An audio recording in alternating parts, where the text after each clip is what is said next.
request and he got the ARP reply. Okay. One thing you might notice that it is showing it as lost because Windows has this particular feature that it blocks packets which it receives as from two broadcast address, and the IP and MAC address don't correspond to each other. So yeah, this can be skipped by packet tunneling through attacker. No state maintained in it. So whenever I say that this particular machine has this particular MAC address, it is done. I mean, there is no way to prove that I'm right or wrong because it is stateless. So typically nodes tend to cache all the ARP replies sent to them even if they had not sent an explicit ARP request. We call this a gracious ARP. And even if nodes do not update on gracious ARP, the attacker can make the nodes update their ARP with desired IP MAC using several techniques. One is using a spoofed ICMP echo request, where you spoof the MAC address of the sender. So as a reply, it is a ARP optimization, it updates its ARP cache. So there are several techniques using which you can force a desired IP MAC binding into any machine which is not ready to accept it. So this is how traditional MITM by ARP spoofing works. So firstly, let me tell you why I call this the real stealth man-in-the-middle attack. It happens that there is another paper in conference which goes by the name Stealth Man-in-the-Middle Attacks in DOS Channels. So essentially the authors and I had tend to disagree upon the term of the man-in-the-middle attacks. So according to them, the man-in-the-middle attack is any attack which a third person tries to hamper a network and degrade its performance in any way. Whereas my definition goes as you must be able to intercept the communication. You must be able to know what communication is going on between Alice and Bob. Okay, so that's the reason I called it the real stealth man-in-the-middle attack, because I don't claim that, I don't consider that as a man-in-the-middle attack. So this is the traditional MITM by ARP spoofing, as we all know. Let's say this is Alice and this is Bob, and IP of Alice should be actually mapped to MAC of Alice. But the attacker forces his MAC address onto Bob, so that the IP binding of Alice is mapped to MAC of attacker. And similarly, the IP of Bob is mapped to MAC address of the attacker at Alice. So in this way, whenever Alice wants to talk to Bob, she sends all the packets to the attacker, and attacker tunnels it and it typecasts it replaces the MAC address of Bob with that attacker with that of Bob, and it sends the packet. So these two parties will be thinking that they are communicating with each other directly, but in reality, attacker is there in between. So why is traditional MITM by ARP spoofing a problem? By problem, we are considering the attacker's perspective. So attacker is visible to the network administrator.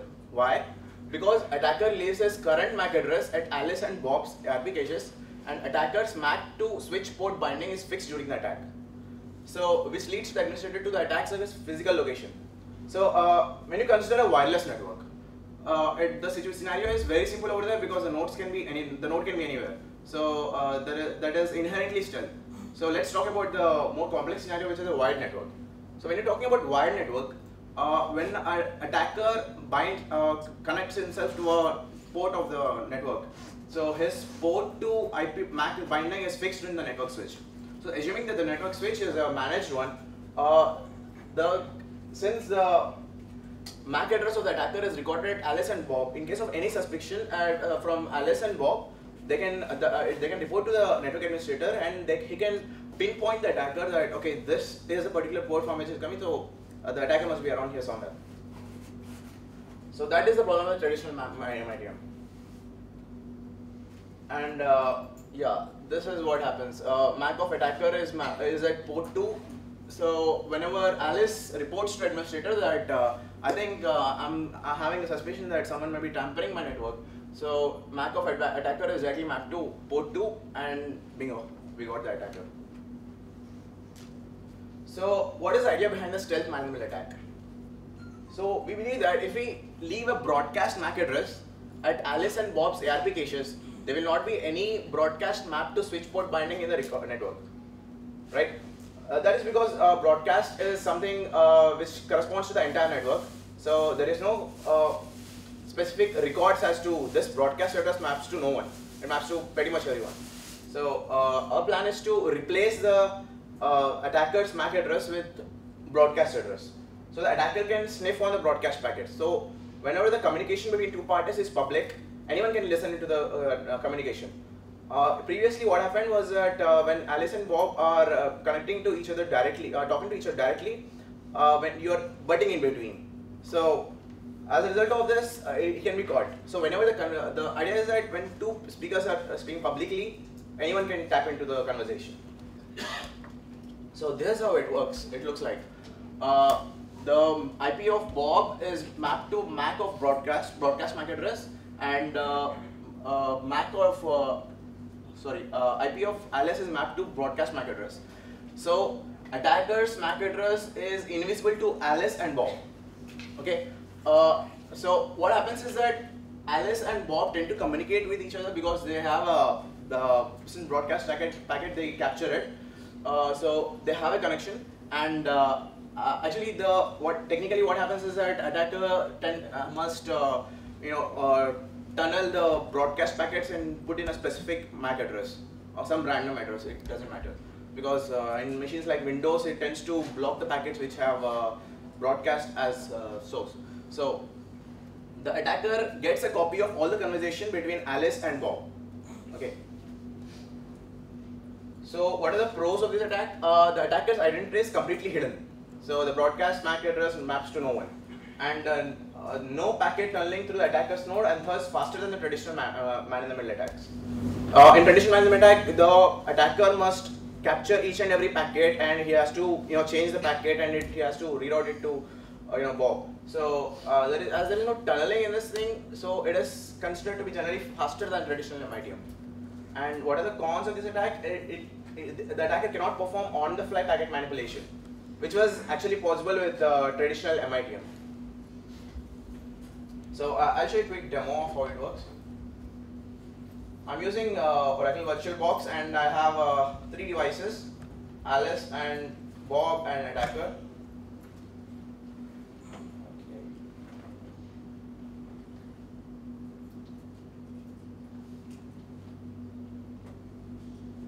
Seems to be congested because of low resolution.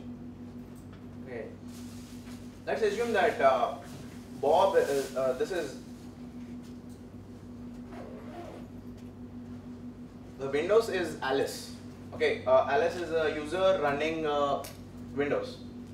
So if you want to know the MAC address of okay, let us say that we know that the IP and MAC address of Alice are 10.1.0.10 and 8.0.0.27 this, and the attacker's IP and MAC bindings are this two. So this is the stealth tool I was talking about, and how do you run it? It is this tool is written in PyQt for the GUI, and it is a bi-threaded application because I use only one thread for sending the packets and controlling the GUI. So it is a ridiculously simple tool, and it has pretty much obvious three buttons: stealth and semi-stealth and exposed to Bob and exposed. I'll come to that later. And you can set in the Alice and Mac's Alice IP and MAC address, Bob's IP and MAC address, IP and MAC of the attacker. I can actually automate it, but this is, let's say, version 1.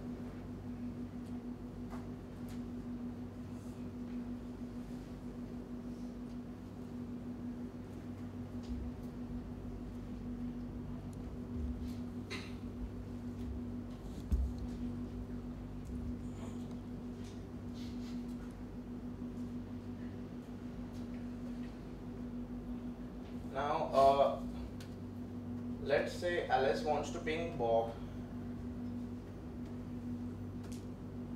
Okay, she's able to do that, and let's check out the ARP entries. So 10.1.0.13 is mapped to 2809, which is true MAC address of Bob. Okay, now let's check out what Bob is doing.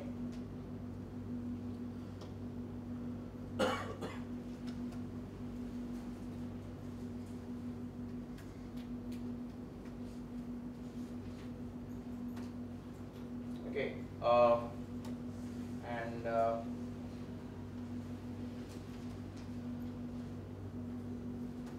the ARP address of MAC ARP table of says that Alice is bound to 75.858F MAC address, which is the true MAC address of Alice.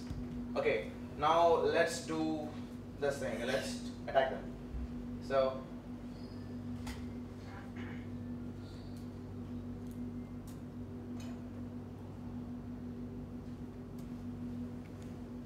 let me auto hide it. Okay, this tool has 3 simple buttons. I mean, you can launch the attack, you can stop the attack, and you can undo the attack. It is as simple as it looks. So I would go ahead and I'll launch the attack. So this tool is based on Scapy library of Python, and it is basically written in Python. Python is ridiculously simple program, and it's my personal favorite. So as you can see, the spoof packets are sent as the way I have demonstrated in the lecture. And now let's check out the entries of Alice and Bob. Now, okay. 10.1.0.13 is mapped to broadcast address. Okay, and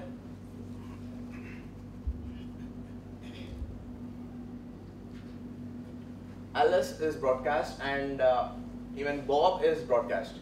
So essentially, the attacker can sniff into the stream. Now,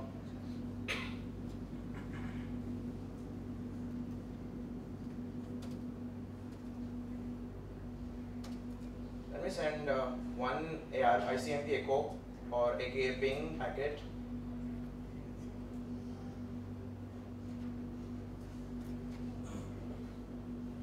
I'm using Wireshark, which is a network sniffer.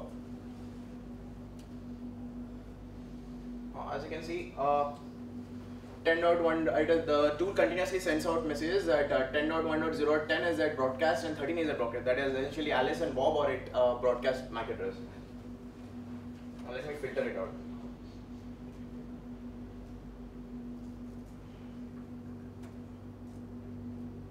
Okay, minus n.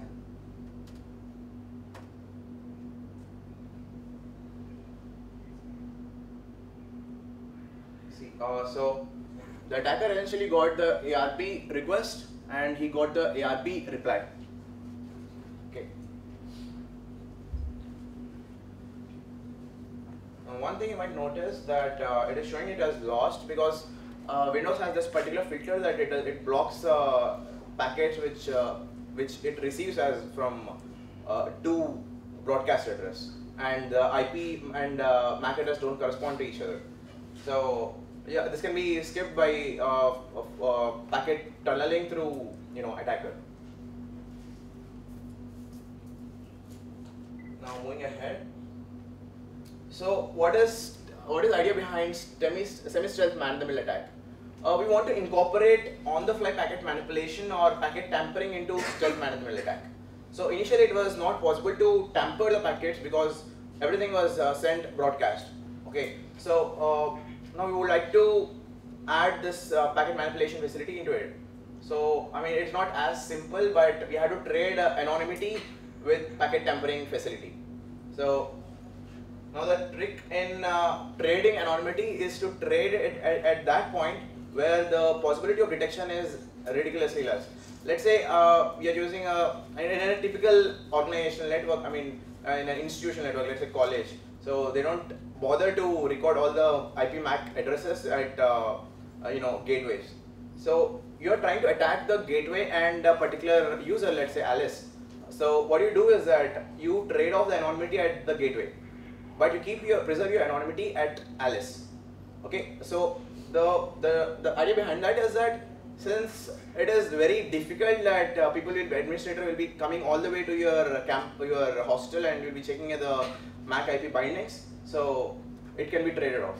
But Alice is a human user, and if she is suspecting that there is an ongoing attack, she can catch hold of you. So we prefer to keep the broadcast address over Alice. So what if there are two cases I would like to consider at semi-stealth man-in-the-middle attack. One is the secure node. What I mean by secure node is that a node which drops packets with destination MAC address as broadcast. Now, in this case, we use attacker as a tunnel to modify broadcast packets as unicast packets directed to Bob. Okay. And now I'll show you this is how it looks. Now the Bob has a filter that it blocks all those packets with this strange packet format.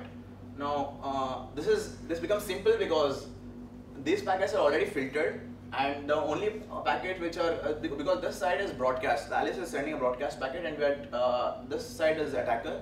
A copy of Alice packets is captured by attacker, and the attacker can tunnel those packets through the MAC address of him. And he says that, okay, my MAC address, I'm Alice, and my MAC address is MAC address of MAC attacker. So in this way, this link is point to point as in regular stealth man-in-the-middle attack, and this is an invisible part where this is completely stealth. So when you combine these two together, we have a semi-stealth man-in-the-middle attack and this is a secure node. So even if Aleph suspects an ongoing attack, she can't do anything because broadcast is not mapped to anything. But mind you that if Bob comes to know, Bob suspects that there is an attack ongoing, he can directly catch you because the MAC address of attacker is at port 2 and it is known to the administrator. Now, what are the pros of this attack is that the attack is bidirectional and on-the-fly packet manipulation is possible. And the cons is that identity of the attacker is revealed at Bob's end. But it's okay because we were willing to trade off the anonymity. Now, what happens if the nodes are unsecured? I mean to say that there are no packet filtering rules, and the attacker can choose to expose his identity at one of the ends, gaining tunneling, tampering capacity. Hence, Bob's MAC will broadcast at Alice, and I'll show you how it looks like. Let's say the Bob is generous enough to accept all the packets. With even the strange packet formats. So what happens is that Alice sends a broadcast packet, a copy of which is received by Bob. Now, attacker doesn't tunnel the packet. Okay. Now, whenever Bob wants to reply to Alice, according to him, the Alice is located at the MAC address of attacker. So he sends that packet to attacker, and the attacker on Bob's behalf forwards the packet to Alice. So there is a kind of a circle going on here. Alice to Bob and Bob to attacker to Alice. So attacker, even now, he is able to know what is the communication going on between Alice and Bob, because bidirectional stream is being captured by attacker. But he can modify only this direction of packet, because when you try to modify the Alice to Bob packets, you'll be having a duplicate packet. So duplicate packets are generally dropped, and otherwise it is it is easily raised by the system that since there is a duplication packet, maybe something is wrong with the network, congestion and stuff. So we'll be able to modify the path between Bob to Alice. Whereas in the secured stage, we are able to modify the bidirectional path, because Bob is secured, so he won't be receiving the direct packet from Alice to Bob. And another reason is that the packet from Alice to Bob will reach first than the Alice to attacker to Bob, because of obvious network lag. Because it goes to Alice to switch to attacker, and attacker to switch, and then Bob. Whereas here it is Alice to switch and Bob. Now, and identity of attacker is the same as the previous case. There is a mistake here. Actually, it should be right. It is only directional, not bidirectional is possible. Okay.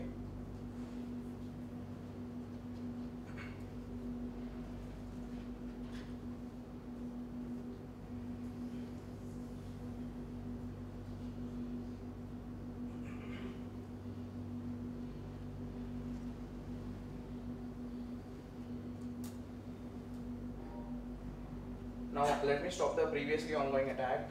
So it basically kills the thread which is sending the spoof packets, and you can choose to undo the packet, undo the attack. It will send 10 packets, a burst of 10 packets, refreshing Bob's and Alice's MAC addresses. So Alice and the MAC address of Bob will be set as the respective thing, and MAC address of Alice will be set as the respective MAC address. So it reinitializes the connection between Alice and Bob. So okay, as you see, when you press the undo button, the 10 packets of burst are sent to both Alice and Bob. Now I will switch over the mode to semi-stealth and expose to Bob. It is as simple as choosing this option, expose to Bob and expose to Alice. I can choose to expose which side. And now in this, when I choose the semi-stealth management attack, I need to provide my IP address and MAC address. I would have taken it automatically, but in case of systems with multiple Ethernet interfaces, it becomes a difficulty. So I, hardcoded it. So let me launch the attack.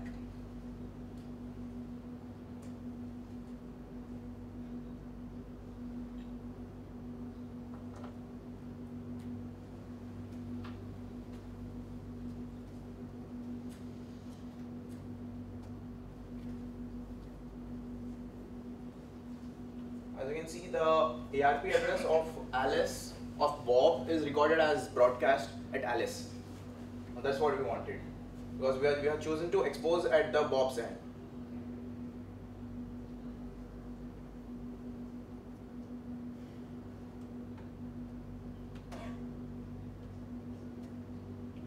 Now, Alice MAC address is recorded as 38.C0, which is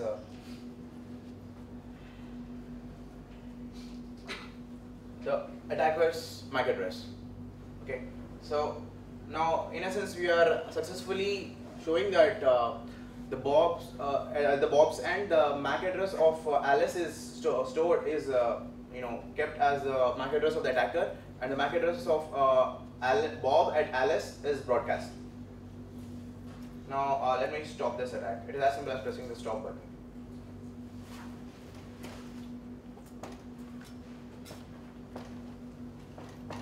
Now, how do I detect the man-in-the-middle attacks?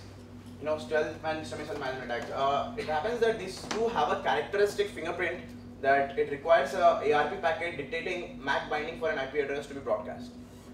So, whenever you have a managed switch which has a control information, you have a centralized port where you can sniff all the data. So, whenever you find that there is an ARP packet, ARP reply or request stating that MAC address of a non-obvious IP address, non-broadcast IP address is a broadcast MAC. So that is when you know that there is a stealth man-in-the-middle attack ongoing. But even though this is easy to detect, it is impossible to know who is the attacker here. So the niche of the attack is still maintained. So for a non-stealth attack, there is a vast literature using several active and passive techniques for ARP security, as we all know. You can use active and passive techniques. There are several resources have been cited in my paper. So there are resources to detect the attack, mind you, not to find out who is the attacker. And what is the impact of it? So we have evaluated the performance in lab environment as well as on live production network with 300 plus nodes, including nodes with latest updated Windows and Linux operating systems. And that includes my own computer with Windows 7 Professional, and 300 plus node, it was my college IIT Gauty's hostel with permission, of course. So I checked out systems with random subsampling, and I found out that in each and every system it was the same. So we can say that the attack was 100% effective. And the way to get this tool, it is uploaded at GitHub, github.com/asnagarohit/rest, and that's it. Any questions? Yes. Where can we get your paper? It is on IEEE Index Explore. IEEE Explore. Good. Thank you. One copy is provided to Nullcon, so it will be distributed along with the DVD. Okay. Cool. Very good. Yes. Why is it hard to detect where the attacker is? Because on Cisco you have a span port or a mirror port, something like that. So essentially you can detect where these signature packets are coming from, which physical port they are coming from. Yeah, that is a very particular case that we have to identify each and every packet. So you have to essentially monitoring the packet level information. Yes, you can filter at hardware speed for ARP packets, and the signature is very easy to catch. So you can pinpoint where the attacker is sitting actually. In almost majority of organizations we have looked at, they don't use that kind of sophistication. I mean, the maximum they go is to have a managed switch where you have a IP and MAC and port bindings. Maybe not in hostel, but in corporate environments we have, in Infosys at least we have this detection going on. Okay. If you do ARP spoofing, your port will be physically shut down at the exact time the packet goes out, your switch will be shut down. That is probably they're using ARP this techniques like Cisco port security. yeah. We have used Cisco Catalyst, which is for the experimentation. Okay. So they are found to be. I mean, it just shows the IP MAC and port bindings, and we have tested at our R&D facility at IITG. So I mean, that is one of the best networking rules. I mean, they don't. They say that they don't need this level of monitoring generally. Can you say again why your attack is the real one compared to the other one? Yeah. There is already existing literature. There is one paper which talks about stealth management attack, which goes by the title that stealth MITM on secure channels, or a palindrome of it. So that is essentially, I mean, I found it was not exactly the man-in-the-middle attack, because what it talks is that it tries to degrade the throughput of the network on wireless network. So since there is a third person involved in successfully degrading the performance of the network, so they call it the man-in-the-middle attack, and they have uploaded it to archive.org and even IEEE. So the paper is heavily cited. So I had to call when that is not the stealth man-in-the-middle. This is the real one. Okay. Any more questions? Okay. Thanks, Rohit. Rohit, you also contribute to parallel computing, grid computing, and distributed computing. Yes. Okay. And is this your hobby?